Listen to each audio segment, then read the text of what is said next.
Salve, salve, meus irmãos, minhas irmãs, Fabrício Voz Ativa, e nós estamos começando mais um Voz Ativa Verão, conversando com a população araruamense, e a juventude continua tendo voz aqui na nossa programação. Está conosco hoje o Paulo Sérgio Rodrigues, estudante de Direito, está no último ano aí da sua formação, servidor público do quadro permanente, veio bater um papo com a gente, e a gente vai falar um pouquinho sobre a visão do jovem na política araruamense, na construção de cidade. Seja bem-vindo, Paulo. Muito obrigado, Fabrício. Você tem que falar pertinho. Ah, tá aí. Seja bem-vindo, Paulo. Obrigado, Fabrício. Paulo, qual é a sua relação com Araruama? Quanto tempo você está aqui? Estou aqui por volta de mais ou menos 12 a 13 anos. Eu tenho um convívio muito íntimo com a cidade. Morei durante muito tempo, durante mais ou menos aí desses 12, 11 anos em Praia Seca. E lá construí Salve Praia Seca, Praia Seca. Lá construí amizades, lá construí vínculos. E tenho muito apego a essa cidade aqui, principalmente para a área de Praia Seca. E aí, depois desses 11 anos, tive que vir a Araruama, morar e residir em Araruama. E estou gostando muito, estou gostando da infraestrutura, tá a princípio me agradando. Mas tem pontos que a gente tem que abordar, tem pontos que a gente tem que conversar, tem pontos que a gente tem que levantar. Tem que pensar a cidade, né? A cidade é para ser pensada. A cidade não para, né? A cidade só cresce. Exato. A gente precisa estar sempre refletindo, construindo cidade, analisando cidade, melhorando a cidade, né? Sem dúvida. Você falou de Praia Seca, inclusive a gente está aguardando aí um amigo ambientalista lá de Praia Seca, vai estar participando também do Voz Ativa Verão. Um abraço aí para a galera do PSB, meu amigo Bruno, presidente do PSB, um abraço, viu? Paulo, fala um pouquinho sobre a sua experiência profissional. Hoje você é servidor do quadro efetivo da Prefeitura Municipal de Araruama, né? Como é que é a sua relação de trabalho lá com... É da educação, em primeiro lugar, é da educação, né? Como é que é a sua relação de trabalho lá com a Secretaria de Educação, com o setor de educação? E qual é a sua avaliação como funcionário, né, da estrutura da educação? Como é que está funcionando, na sua opinião, como é que está funcionando assim, a estrutura da educação? Né? Tá dinâmico, tá legal, tem deficiências, tem pontos positivos, negativos? Qual é a sua avaliação? No tempo que eu estou de prefeitura, eu trabalhei em duas escolas essas que foram reformadas, escolas com qualidade estrutural, que eu digo. Um prédio bem feito, ou pelo menos bem reestruturado, porque logo assim que eu cheguei na minha primeira escola, eu percebi que o prédio estava muito novo, aí eu conversando, os funcionários haviam dito que havia sido reformado há pouco tempo, em torno de um ano. Então eu tive essa primeira impressão muito boa, de trabalhar em um ambiente que estava sendo valorizado, né? Uma vez que o servidor público dá aula ali, ele trabalha ali, coibindo ali algumas disciplinas, na administração propriamente dito, lá na parte da secretaria. Então eu tenho tido essa percepção, pelo menos a infraestrutura predial está sendo feita de uma forma, foi conduzida de uma forma excelente aí no último governo. Tem análise de quem está na prefeitura, lógico, há um ano. Claro. Um ano. Eu concordo com você, eu acho que foram construídos prédios com propostas interessantes. Propostas excelentes. Tem escolas ecológicas, com captação de água da chuva, Sim. com captação de energia solar. Né? Escolas com propostas de ensino de outras línguas. Né? Eu acho que tem assim, tem uma proposta interessante. Uma proposta interessante. No entanto, você pode concordar ou discordar e pegar um outro contraponto, né? Um contraponto, na verdade. Eu acho que a relação do trabalhador dentro desse prédio que ainda é um pouco precarizada, as condições de trabalho desse operário que faz essa estrutura maravilhosa funcionar. Porque não adianta você ter um prédio com captação de água da chuva, com energia solar, com lousa digital, e você ter o trabalho precarizado dentro desse prédio. E aí você vê, o funcionário ele já não tem a mesma motivação. O professor, por exemplo, que na verdade é a minha área mais especificamente, ele usa muito a Araruama como trampolim. O cara vem para cá, passou no concurso, ele segura. Ao invés dele ficar feliz, satisfeito e se acomodar, não. Isso aqui é só para me segurar um pouquinho, porque Saquarema tá melhor, porque Maricá tá melhor, porque Macaé tá melhor, e ele começa a fazer outros concursos e acaba usando a cidade só como trampolim, o que gera uma evasão muito grande de excelentes profissionais. E o quadro está sempre precisando ser suprido. Estou dando um exemplo, tá? Mas você trabalha no serviço de apoio. Trabalho de serviço de apoio, trabalho de serviço de disciplina, tem uma relação mais pessoal com os alunos ali, no sentido de disciplinar propriamente dito. E o que acontece? Nos corredores, nos bastidores desse trabalho, eu não escuto dessa forma. Eu escuto, sim, que há uma evasão para outros municípios, mas não em decorrência de uma má estrutura profissional, no sentido de leis que abranjam ali a área educacional. Vou citar aí, por exemplo, o plano de carreira do servidor público referente ao cargo de professor. Sim. É um avanço tremendo, que em outros locais, em outros municípios, esse plano de carreira ou não é tão bom, ou não é. Mas tem plano de carreira aqui? O professor ele tem um plano de carreira, inclusive isso eu sei. É uma coisa... Mas aqui, regência e produtividade. Então, começou a pagar quando? Então, mas aí... Eu não sou o cara para poder responder essa pergunta. Eu sou o cara para poder responder o que ocorre ali no bastidor. E no bastidor a gente vê muitas pessoas falando dessa forma, que é um plano de cargo muito bom, embora não tenha os benefícios atendidos. Às vezes a gente escuta esses tipos de quando a gente fala de plano de carreira, a gente fala justamente desses benefícios que são direitos adquiridos. Por exemplo, vou dar um exemplo, tá? A regência e produtividade, ela tinha uma defasagem, parece que foi ajustada ainda no governo passado, mas o enquadramento por formação, que é um outro acréscimo que o profissional tem no seu salário, quando ele faz uma pós-graduação, um mestrado ou um doutorado, esse plano de carreira, ele, para ser adquirido até pouco tempo, tinha que ser via justiça, tinha que ser acionado judicialmente, porque a prefeitura não estava cumprindo, tá? Então, só te dando... Tem umas defasagens, por exemplo, o professor do primeiro segmento, do Fundi 1, aquele professor da pedagogia, ali, da primeira formação, ele tem uma defasagem atualmente, falando de hoje, tá? 25, já com o salário de 2025 ajustado. Tem uma defasagem hoje em relação ao piso nacional do magistério, que é lei, né? Uma defasagem de 30%. Entendo. Mas em outros municípios as coisas já estão bem melhores, né? Saquarema paga tudo, Maricá paga tudo, né? Macaé paga tudo. A gente tem que ver, isso aí não é algo que eu posso falar com propriedade, né? Não sou professor, nunca tive a matrícula de professor, tenho a matrícula de apoio, e o que eu posso falar é que se para o professor, um plano de cargos e salários, está sendo visto, uma vez que não está sendo pago ali a regência, a produtividade, não está sendo visto. Passou a ser, sim. Passou, então? Eu não tenho essa informação. O enquadramento parece que ainda é um problema. Então, mas eu acho que esse enquadramento federal, o que acontece? Fixar um piso, federalmente falando, para que os municípios, que são as pontas das lanças, paguem esse piso salarial que foi imposto pela federação, eu acho meio inviável, né? Eu acho meio inviável uma pessoa que... aprovado em lei, não, né? Não, sim, com certeza. Então, passou pela Câmara. Não, a gente entende a aprovação, a gente entende sem problema nenhum. As coisas que são impostas a gente. Mas a gente tem que questionar. Não, claro, mas veja bem. No sentido de... O que eu tô querendo dizer? Não estou falando, não sou contra. Não sou contra o piso nacional do magistério. Estou falando que o piso nacional do magistério, muitas das vezes, não visualiza a realidade do município.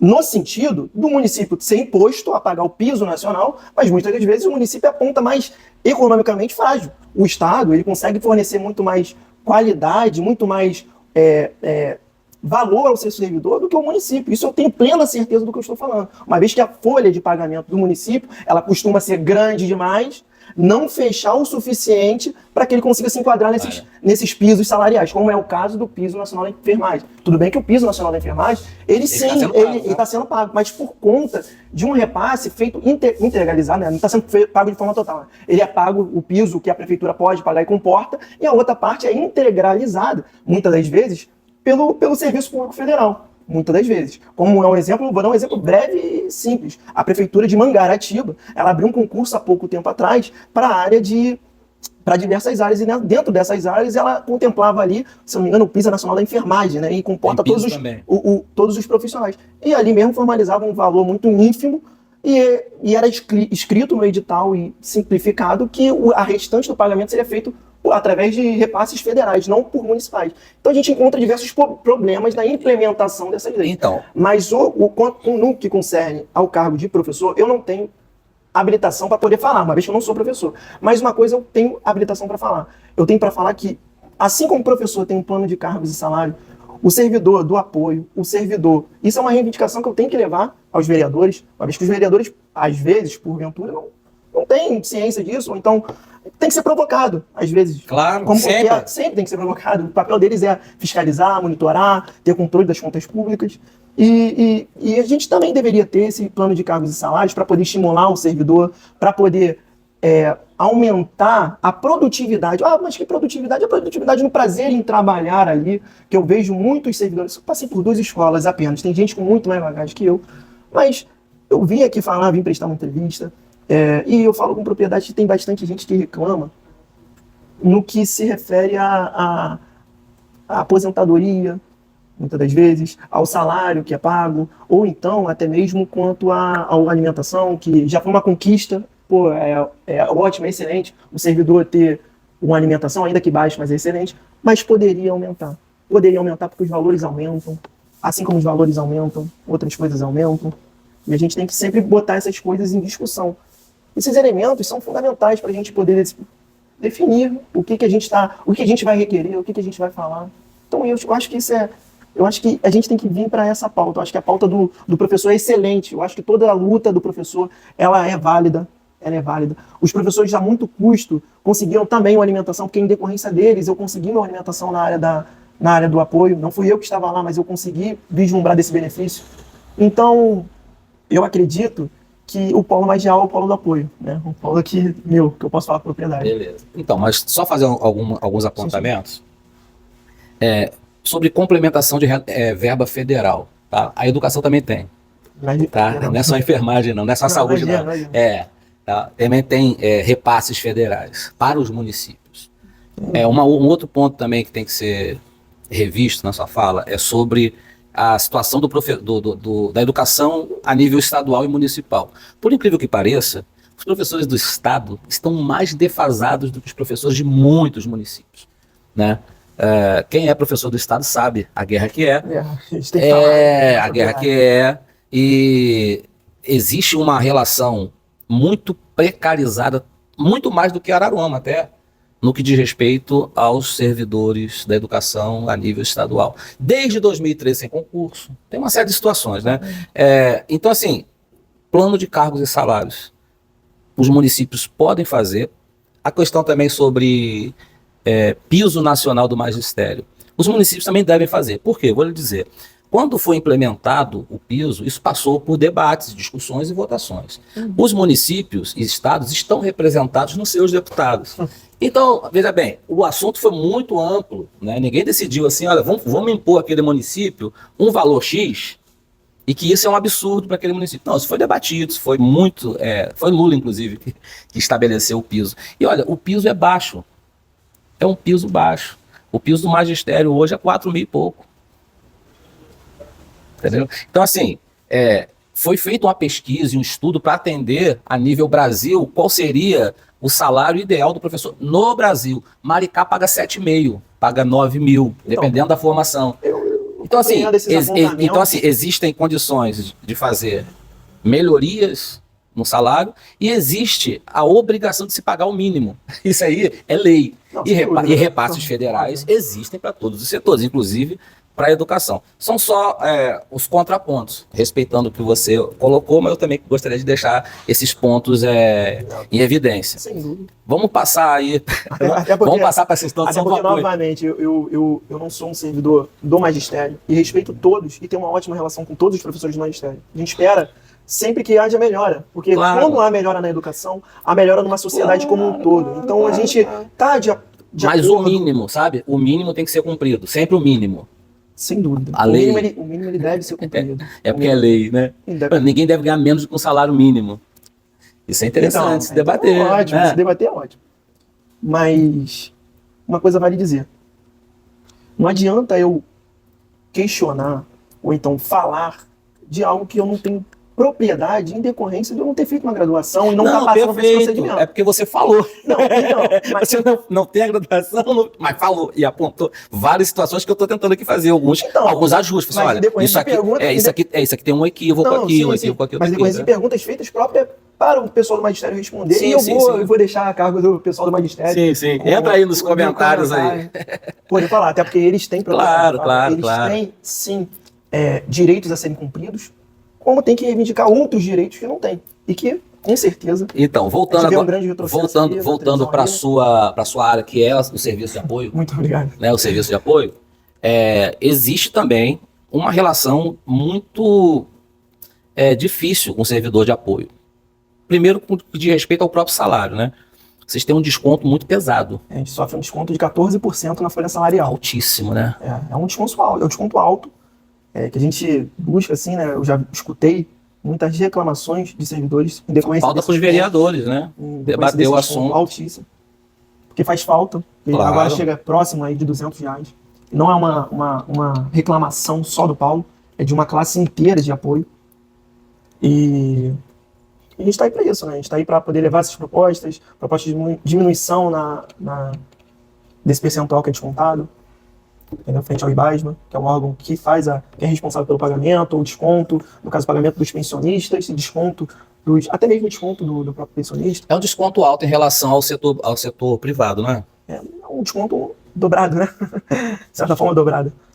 Mas aí é algo para ser levado em consideração, debatido, conversado com o servidor. É isso aí. O servidor está à espera de um momento, e eu digo isso eu digo com mais propriedade. O servidor está a ponto de estar pronto para poder fazer uma conversa, ter uma conversa com a prefeita, claro, ter uma conversa com os vereadores para melhorar a faixa salarial, né? A faixa salarial. E caso não seja possível, então a redução, a gente está disposto a uma melhora. Claro. Uma melhora, seja ela de oportunidade de complementar a renda. Como é que você vai complementar a renda trabalhando, assim, não é um questionamento. Ó, gente, o que acontece? O servidor pelo menos da área do apoio, ele questiona muito sobre ele ganhar um salário, ter esse desconto altíssimo, muitas das vezes tem empréstimo, outras pessoas mais velhas, ou pessoas que necessitam, independente de ser pessoas mais velhas ou novas, que necessitam pegar um empréstimo consignado e acabam pegando, e outro desconto, além do IBASMA, o desconto do empréstimo.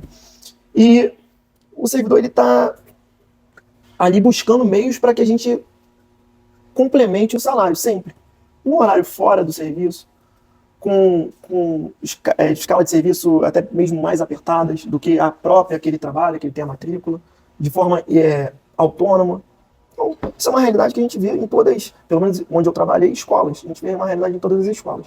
Um outro ponto também, Paulo, que eu acho que é importante perguntar para você, que é servidor e apoio. E são perguntas, né? Aqui ninguém está questionando, levantando polêmicas, não. Estamos pensando as condições de trabalho. Pensando em condições básicas de trabalho, o servidor de apoio, ele também não necessitaria de um auxílio transporte. Isso faz muita falta. Numa cidade, por exemplo, que a gente tem uma dificuldade muito grande na mobilidade. Sim. As tarifas são pesadas. Mas vai ver melhoras, né? Aguardamos, né? Vai haver melhora na mobilidade urbana. Mas... E eu fiquei muito feliz quando saiu essa notícia, justamente por isso, para poder possibilitar as pessoas que trabalham mais longe de casa. Foi proposta de governo. Mas enquanto não se cumpre, vamos pensar no que existe hoje e o que as pessoas estão sofrendo há muito tempo. A falta de um auxílio, assim, um auxílio transporte. Talvez não precisa nem ser totalmente, né? O transporte inteiro, mas algum auxílio, algum complemento. Olha, eu vou te dar aqui uma ajuda, um auxílio para que você possa minimizar um pouco esse impacto na sua pequena renda, que você às vezes tem que pegar. Por exemplo, vou dar um exemplo, né? Você trabalha na Vila Capri e você mora, por exemplo, em Morro Grande. Como é que você faz para chegar na Vila Capri? Você tem que pegar um ônibus, soltar na rodoviária e ir andando para Vila Capri. Ou soltar na rodoviária e pegar um outro ônibus. Você dobra seus custos. O questionamento é esse dobrar, né? Um ônibus já é pesado, você imagina dois, né? Então, mas dobrar é o questionamento. Dobrar é alto, dobrar sai caro. E se você tiver esse transtorno na sua conta, vai fazer falta, como eu disse, essa hipóteses, né? Do desconto, do servidor pegou empréstimo, que é a realidade. O servidor pegou empréstimo, esse desconto vai fazer falta, vai fazer com que ele tente complementar em outros horários. E eu acho que seria uma política a se pensar. Uma política ótima, excelente, porque, como você falou, o auxílio transporte é o mínimo, que muitas das vezes no CLT, lógico, deixando claro que somos estatutários, temos um regimento, mas é o mínimo que muitas das vezes faz falta, né, nas contas, e super de acordo, assim como a classe também está de acordo com essa melhora. Se for para somar, por que não, né? Claro, se for para somar, por que não? Então, Paulo, ainda dentro da pauta, sobre os profissionais de apoio, eu perguntava a você sobre essa política do cartão alimentação, que foi uma conquista, né? Muito, muito boa. Se não havia, a chegada dele é muito bem-vinda, ainda que seja muito pouco. Sim. Mas existe um questionamento dessa diferença de valores entre o profissional de apoio e o professor, né? O professor ganha R$1.000, o profissional ganha 1/3, né? E a gente não entende qual é o parâmetro para que isso seja assim, né? Tem a ver com formação? Será que tem que ter formação superior para ganhar um cartão alimentação equivalente ao do outro funcionário? Porque isso não é salário, isso não é benefício no sentido de plano de carreira, que é o papo que a gente já teve antes, né? É uma complementação. Eu vou dar um exemplo, tá? O município de Saquarema é igual para todo mundo. Então, como é que está acontecendo? Como é que está esse diálogo lá entre a galera? O que o pessoal acha então, lá? Fabrício, como é que isso reflete lá? Uma grande conversa que o público do apoio, o servidor do apoio, ele tem é referente a essa diferença salarial. Que, novamente, faz falta um salário do servidor, uma vez que se ele ganhasse esse valor de R$1.000 de vale alimentação... não é salário, é vale alimentação, porque salário realmente tem a ver com a formação, né? Então, cada um tem a sua... Exatamente, mas eu digo assim, no vale alimentação. No vale alimentação... Que não tem nada a ver com salário, que não é gratificação por formação, por função, não é? Sem dúvida. E a gente busca, a gente conversa bastante sobre isso no making off da educação. Todo mundo sente muito, né? A gente sente bastante. Uma vez que a gente já requeriu alguns melhores, né? E não tivemos nosso pedido na última gestão atendido. Eu espero que essa gestão ela seja uma gestão mais eficiente na questão da comunicação. E se mostrou muito eficiente, né? Se mostrou comunicação, transparência. E ela se mostrou, a princípio, uma gestão para isso, pautada nesses princípios. Essa é a última pauta. E acredito que, se for pensado para o bem servidor, seria muito bem-vindo. Muito bem-vindo. Qualquer melhora, porque é uma diferença muito grande, é 1/3 só. Né? Dá para melhorar um pouquinho. Mas estamos caminhando para o fim, a nossa última pauta é a sua expectativa aí com a atual gestão. Nós estamos começando uma nova etapa, né? 30 dias de governo de Daniela Soares. Não é mais Daniela de Lívia, agora é Daniela Soares, né? E nós tivemos aí 2 mandatos dessa gestão coligada, vamos assim dizer. Isso juridicamente nem cabe, né? Porque quem foi eleito foi a Lívia, mas a Lívia é do Chiquinho e todo mundo sabe que o Chiquinho tinha muita influência, né, no governo. E agora a pauta da cidade é o rompimento com o grupo do Chiquinho. A Daniela Soares agora está se colocando como responsável pela sua caneta, e eu quero deixar já de antemão que tem a minha admiração e respeito. Eu simpatizava com você, agora você ganhou meu respeito, assumiu a sua caneta, né? Não sei também, não quero gerar muitas expectativas, porque tá tudo muito recente, né? A gente não sabe como é que isso vai desenrolar. Mas para você que é servidor, você que é jovem estudante na cidade, você que é munícipe, quais são as suas expectativas para essa nova etapa? Que agora além de ser um novo governo, é um novo do novo, né? É um novo do novo porque tem um rompimento aí. Agora a Daniela tá com carreira solo, vamos assim dizer, né?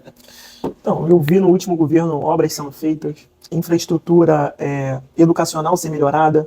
Eu vi muita melhora na cidade, de quando eu cheguei aqui. Como disse, tem em torno de 12 anos aí. Pode ter até mais de 12 anos. Foram os 2 mandatos. Então, pode ter até mais de 12 anos. Acho que 12 anos é até muito pouco, pro tanto que eu tô na cidade. Mas ali... 2 mandatos, 8 anos. Quando eu cheguei à cidade, ainda como turista, eu vi a cidade bem largada. Bem largada. E a cidade não tinha esses pontos turísticos, né? A orla não tinha sido revitalizada. A orla já era muito bonita por natureza, né? A gente tem uma orla muito excelente, mas não era muito explorada. O município de Praia Seca era bem mais desvalorizado, né? Hoje em dia está sendo um pouco melhor. Lógico, sem dúvida, como servidor, tudo há de melhorar.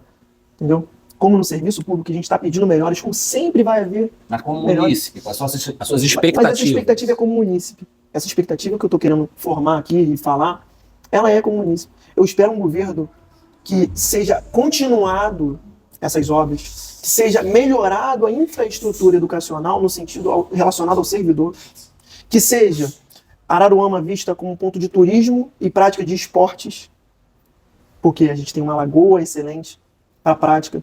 Inclusive, eu vi a Daniela fazendo proveito dessa lagoa ali. Eu achei muito Teve a corrida de São Sebastião agora, tradicionalíssima. Né? Exatamente. É muito bom ver a cidade crescendo. A cidade tem que crescer, a cidade tem que se expandir, a cidade tem que criar pontos atrativos para o comércio, a cidade tem que favorecer a sua malha, a sua indústria, né? A cidade tem que favorecer a vinda de indústrias para cá, criar um polo. E eu espero isso. Espero criações de emprego, no caso, gerações de emprego.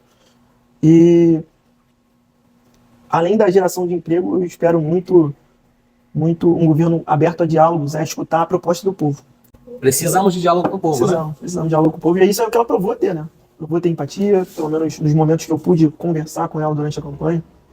Você fez campanha para ela, né? Eu apoiei. Apoiei apoiou, né? Sem dúvidas. Apoiei a Daniela. E, como apoiador, a gente deve dar ali ao político o voto de confiança para que ele faça e atenda os pedidos que a população, né? Agora, uma pergunta minha de curiosidade. Você apoiou a candidatura de Daniela de Lívia. Daniela de Lívia foi eleita. Agora, no começo já da gestão, nós tivemos um rompimento. O grupo Lívia, o grupo Chiquinho, vamos assim dizer, né? O casal já não está mais no governo. O seu apoio foi por conta do casal? Como é que é isso? Porque assim, eu fico pensando, né? Apoiei porque era a Daniela do Chiquinho, da Lívia e tal. E agora não tem mais a Daniela do Chiquinho nem da Lívia. Como é que fica? Você continua apoiando? Não, vou deixar claro que eu continuo apoiando a Daniela. Mesmo com o Chiquinho não tendo mais participação. Eu apoiei as ideias dela. Quem foi lá, quem prometeu, quem conversou com o Pru, não foi só a Lívia, foi a Daniela que veio a ser prefeita. Então apoio sim a Daniela. E eu tenho sido beneficiado pelo governo, não só como ser servidor e tenho os recebidos ali, né, do governo, mas eu tenho sido beneficiado como estudante. Legal, legal. Como estudante eu fui beneficiado, fui valorizado. Eu fui valorizado no ônibus que a prefeitura fornece, né? O ônibus não sairia barato se eu tivesse todo dia que custear essa passagem. Você estuda em Cabo Frio? Eu estudo em Cabo Frio. Eu tenho meu polo da universidade em Cabo Frio. E acabaria afetando as contas de casa se eu tivesse todo dia que pagar uma passagem. Então ela tem bolsa, inclusive tem bolsa também para quem estuda. Exatamente. Eu acho uma grande iniciativa, ótima, excelente. Espero que continue. Então minha visão do futuro é essa. E além disso, você tinha perguntado se eu só estava apoiando em decorrência do casal. Porque o casal... Mas a política em si, que eles implementaram na gestão passada, referente à educação, referente à construção, infraestrutura, foi uma política boa. Pelo menos para mim. Eu apoiei essa causa. Entendi. Além disso, Daniela veio e reiterou o compromisso em manter essa política viva, a política de obras, a política educacional. Parece que vai ter anúncios de novas obras aí. A política educacional, a política de estudantil. Certo. Então, eu continuo, né, como todo do povo, depositando um voto de fé, um voto de confiança, para que o político atenda a necessidade. Então é isso. Eu também, de certa forma, eu não apoiei, né, a gestão passada, nem a outra concorrente, eu não trouxe nenhum nome, né? Não defendi nenhum nome para o executivo, só fiz uma campanha exclusiva para o legislativo. Eu sempre simpatizei muito com essa menina, acho que ela tem um perfil diferente da Lívia, né? Ela é mais acessível, ela é mais popular, não sei se é porque ela tem experiência de atendimento ao público, né? Ali no banco, como gerente, de repente essa experiência, essa expertise, né? De atender o público, moldou ela para esse serviço mais próximo do povo. Eu gosto da postura dela, tudo. Mas tinha algumas ressalvas com o grupo que apoiou, por isso não apoiei. Mas quando ela anunciou o rompimento, isso me gerou uma expectativa gigante. Agora, precisamos ver qual vai ser a composição, né? Quem são os empresários que vão estar compondo? São os mesmos de sempre? Como é que vai funcionar essa estrutura? Ela vai ter condições de fazer muito mais coisas do que se podia fazer antes ou não? Enfim, nós estamos aguardando nessa 30 dias de governo. As expectativas são altíssimas, né? Mas em 30 dias já aconteceu muita coisa. Tá? Muita coisa. Boa e ruim também. Muita coisa. Mas eu vou fazer um vídeo sobre isso depois. Os 30 dias de Daniela. Mas eu quero falar com você sobre um ponto muito interessante que você levantou, que é a questão de geração de emprego. Nós temos na cidade, ali no bairro de Tatiquara, um polo industrial, um condomínio industrial. Um condomínio que foi construído, fundado para receber indústrias, né? Eu acho que em Araruama, é a única cidade, eu posso estar equivocado, alguém me ajude nos comentários. Saquarema também tem um polo industrial. Polo industrial, tem em Sampaio? Quando a gente passa pela Serra, a gente pode vislumbrar um polo justamente para a empresa. A Polimix estava lá. Sampaio Correia? Onde teve uma ponte que desabou, eu não sei informar se eu passo em Sampaio, eu quase não vejo nada. Sampaio Correia eu passo ali. Então, se no papel, eu não sei dizer se aquilo ali é um polo industrial, mas comporta indústrias transportadoras, eu digo, e outras. Não vi, não lembro. Em Sampaio eu não lembro. Passo pouca coisa. Assim como Rio Bonito também. Tem pouca estrutura. Rio Bonito também tem pouca estrutura. Estrutural. Mas acho que Cabo Frio não tem, São Pedro não tem, Iguaba não tem. E nós temos aqui um condomínio. E aí eu estou falando de um espaço preparado, restrito, idealizado para a indústria, né? E que recebe pouquíssima atenção de todos os gestores. Não estou falando de Daniela, que a Daniela só está 30 dias. Mas eu estou falando de todos os gestores que eu estou aqui desde 96. Né? E a gente não vê ainda ali um saneamento, urbanização, infraestrutura, que é uma parte, que proporcione, que motive, né, a instalação de novas indústrias. Outro fator também é o incentivo fiscal. Eu acho que não sei se tem um incentivo, porque você vê que todas as empresas elas se dirigem sempre para cima, né? São Pedro está crescendo muito, né? Está crescendo muito com algumas empresas que estão chegando. Araruama está sempre dependendo de uma vida comercial, é sempre um comércio. A gente tem pouquíssima fábrica, indústria, grandes empresas, né? Você falou de geração de renda e emprego, eu fico preocupado porque vocês são jovens, vocês estão se formando e vocês precisam de mercado, né? Uma das grandes dificuldades que a cidade tem é esse êxodo do jovem. O jovem faz 17, 18, 19 anos, ele faz a sua faculdade, 20, 22, 23, ele já vai procurar onde ele vai se colocar e não tem vaga. Ele vai para o Rio, ele vai para outras cidades maiores, outros estados até. Eu acho que nós precisávamos pensar como é que é a sua expectativa aí sobre essa empregabilidade do jovem na cidade. A minha expectativa é no que você falou. A gente tem que pensar, a gente tem que elaborar políticas públicas que possam ali abranger essa área que está, como você disse, desativada, por assim dizer. Não está desativada, mas não tem pouco crescimento. Está precarizada. Exato. Como você disse, Fabrício, a gente tem que, juntamente com o poder público, pensar políticas públicas que comportem essas empresas, sejam políticas de atração de empresa, não de afaste, né? Que afastar a empresa com carga tributária alta, muitas das vezes, é um problema. Falta de estrutura, exato. A malha viária municipal, óbvio. Então há de se pensar, né? Em melhoras. Uma cidade que está pertinho, nós estamos pertinho do Rio, cara. Exato, então pertinho também. 1h e pouquinho a gente está no centro do Rio, 1h10. Eu sou grato aqui pelo espaço, né? Por ser convidado. O Fabrício veio com essa proposta de conversa com os servidores, com os cidadãos. Essa parte que eu esqueci o programa. Os araruamenses. Não só os araruamenses, mas todos que residem na cidade, com certeza. E estejam dispostos a falar, né, no portal mais ativo. E eu acho muito interessante. E aqui você tem espaço para falar, viu? Você não precisa concordar, você pode deixar a sua opinião, vai ser respeitada. Aqui é o espaço de todos, né? Pode vir, pode ser conservador, pode ser religioso, pode ser de centro, de direita, só não pode ser fascista. Com fascista não conversa. Mas você está convidado a vir para cá, nós vamos ter ainda diálogos muito bons aí com a galera do PSB, galera do PCdoB, com a galera da educação, da arte, da cultura, com a juventude. Juventude tem voz ativa.